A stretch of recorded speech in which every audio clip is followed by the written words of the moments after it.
Hi, welcome, come on in. My name is Aoife, and today I am taking you through the books that disappointed me in 2022. Whether it's books that I thought would be 5 stars and completely hit the mark, books that I had zero expectations for and I just didn't end up enjoying, should have DNF'd it but didn't, all the books that really just didn't hit the spot for me in 2022. This isn't really in any particular order. It doesn't go from the book that disappointed me least to the one that disappointed me most, or vice versa. It's just the books that came to my mind as I was making this list up. First one up is The Wedding Game by Jasmine Guillory, and I had really high expectations for this.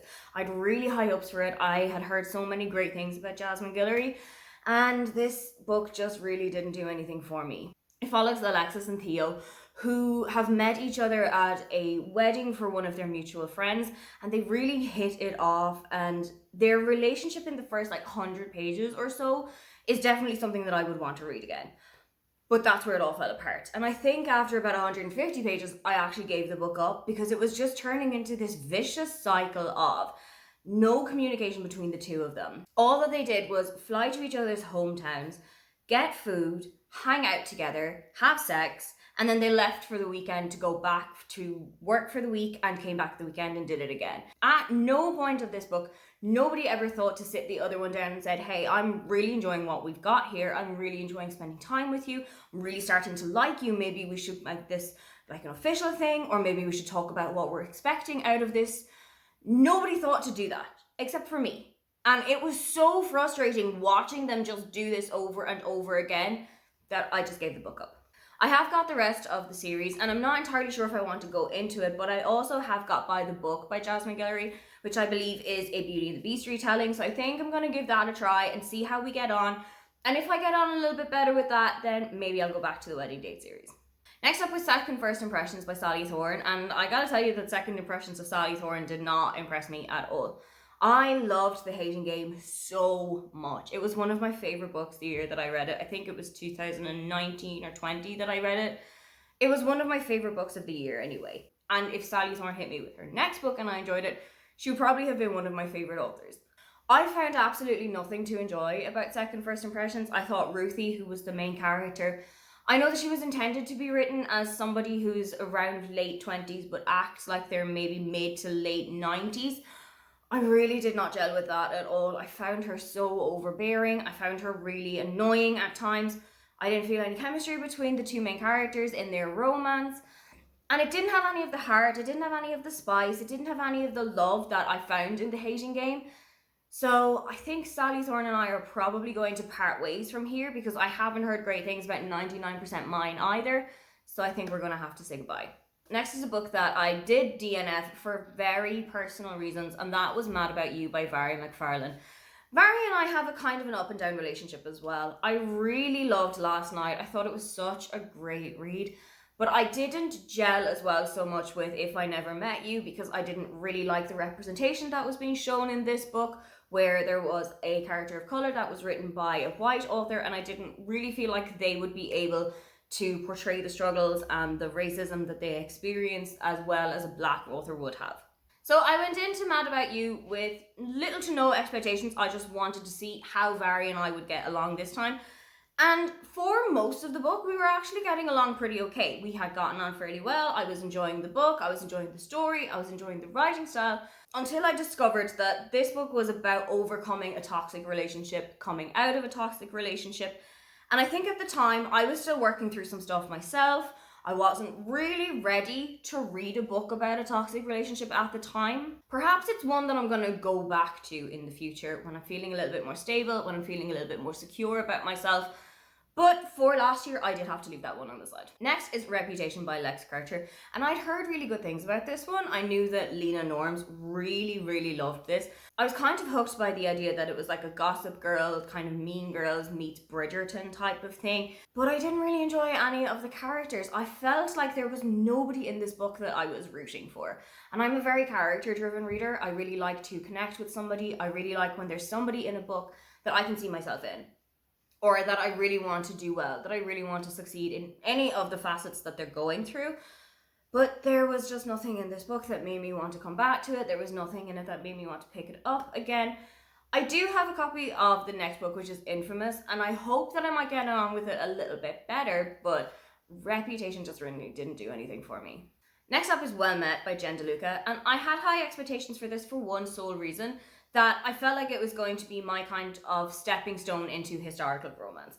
This book is featuring a Renaissance fair, but it is set in our main world. It's set in our contemporary world, and there are all of the contemporary things that happen to us dotted along the pages of this book.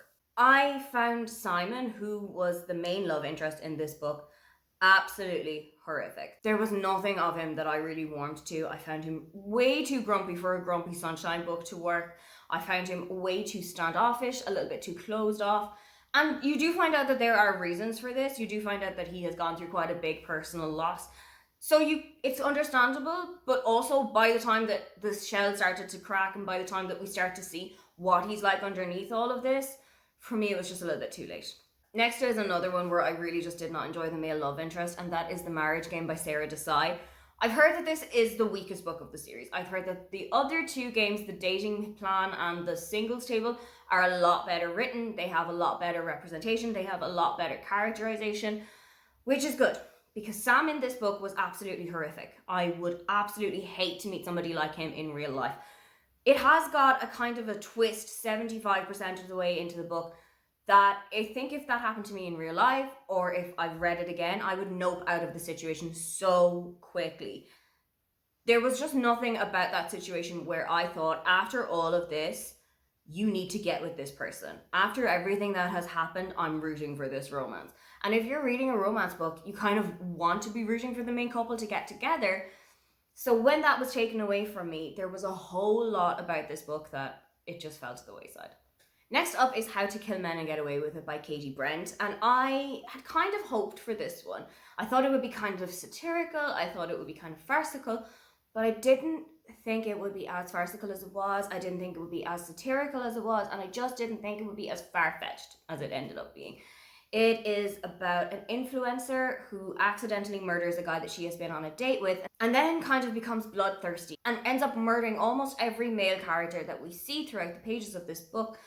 And some people might think, oh my god, it's amazing to see all of these scrapes that she's getting into and all of the ridiculous ways that she's getting out of them. But I just sat there and think, all of these ridiculous ways that she's getting out of this are so dumb. They are so far-fetched. They are completely uncredible. And if I'm reading a thriller like this, I do like to have some level of credulity to the book. So once we got to maybe the second or the third, and there were so many loopholes in the plot of this book where she should have gotten caught, or somebody should have caught on to what was happening. And when none of that came to fruition, I just thought, you know what? I don't think that this is the book for me. Next up is a non-fiction book called How Love Actually Ruined Christmas by Gary Redmond. I am Team Love Actually. I know that it can be quite a decisive Christmas movie, but it's one of my favorites. I love watching it every single year. But this book really ripped it to shreds. And I'm not saying that because I am a fan of Love Actually. I'm saying it because it just ripped it apart. It wasn't the analysis of the film that I thought it would be. It wasn't going through each character section by section, where you have all of the different people and why their story should have ended up differently or how they would have been differently portrayed. It just completely ruined the entire film. If you are not a huge Love Actually fan, if you haven't read the Jezebel article, I think you should maybe go for that one because it is a little bit more farcical, it's a little bit more far-fetched, and I actually really enjoyed that Jezebel article. Given how much that I love the film, you think I wouldn't, but I genuinely do love the kind of tongue-in-cheekness of that article that I think this book was just missing. Next up is The Kiss Curse by Erin Sterling, and I had already read The Ex-Hex last year, and I loved that one. I thought it was so heartwarming, I thought it was so wonderful. It was kind of like Gilmore Girls meets Hocus Pocus meets Sabrina the Teenage Witch, and those are three things that I absolutely loved.